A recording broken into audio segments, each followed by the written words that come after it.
Hello everyone, welcome to the channel, and today we are going to learn that what a button can do. So as you can see that we have a UI where we are creating the user interface. We have already discussed that if you are in a query collection, you don't have to understand the query, just give attention to the first box. This is the first box, and let's repeat the previous knowledge that if we are using a query collection, then this is the first user, user 1, this is the second user, third, and so on. So let's say this is a user box and this is the data of the first user. This is the profile picture of the first user, this is the display name, and this is the email of the user. So let's say we want to send friend request, or let's say we want to follow the user. So how can we do it? So if we want to follow the user, then we have to create a button or design a button, and on click the button, the some action will happen, like the user will be followed by us. So now we will learn about the button. We already have discussed about row, that how row works, what is row, and everything you need to know about a row when you are designing a UI. So let's say we have a button here, so we will add a button.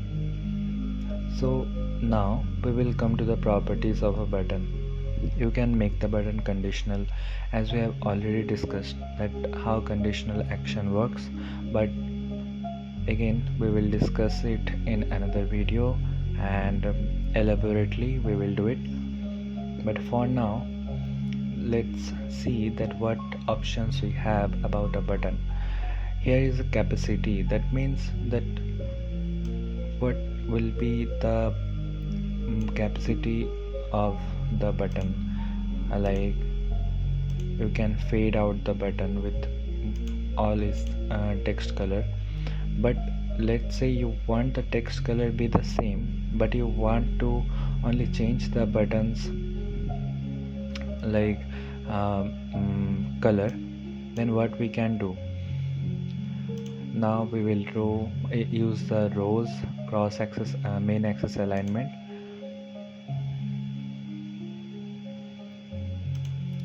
Actually, if we want this name here and we want this button here this side, then what we can do, we have to take a container.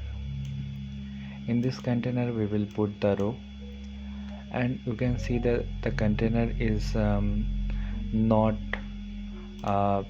in a good shape, so we will make the width to 100% as much I will, or sorry, we will make the width free, or we can give the width some particular pixels.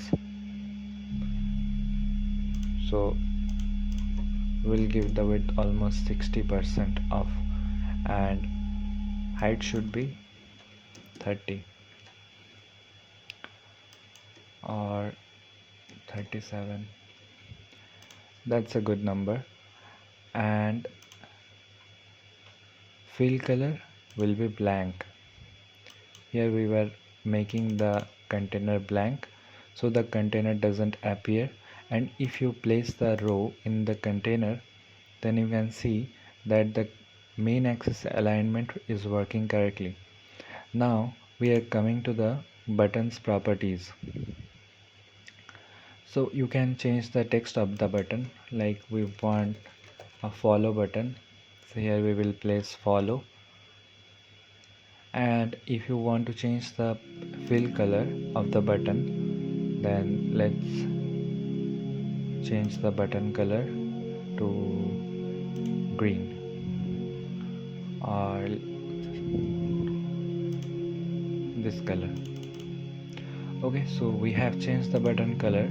Now we want to change the shape. Like you can see that the corners are not very polished, like so. How we can do this? Come to the border radius section here, increase this, and you can see that now the buttons corners are polished. Okay, now icon properties. We have icon properties which says that if you want an icon like for follow, we are using this. So we have added a ready-made icon in the follow section.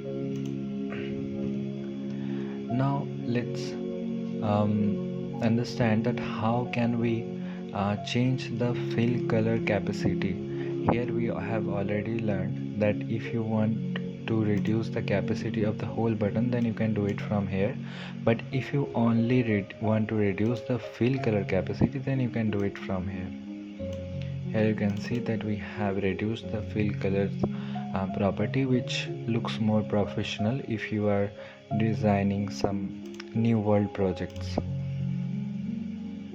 And one more thing, that this where we get a button hover style, that means when the user taps on the button, if you are using an Android device, or if the user is using web, then when the user takes the mouse over it, then the button color changes, and when the user taps on it, then the button changes for a second and then it comes back to its natural color. That is called button hover style. Like if we do this, then you will see that the buttons hover. When we are hovering to the button, then the color will be changed to secondary text, and it will not be changed again. It will not come to its natural color until we remove the mouse from the button. And that's it, and that's all about a button. And if you want to change the icon position, then here we also get some features to change it. Also, if you want to change the text style, like if you want to make the text style like play fair display, then you can simply do it. Also, you can use bold, extra bold, or semi bold. As you can see that we have made it bold, but it looks better with simple font and normal normal semi bold text. So that's it about a button, and we are not going to the action section because this is another thing, another topic, so we will learn about this later. Thanks for watching, guys. See you in the next video.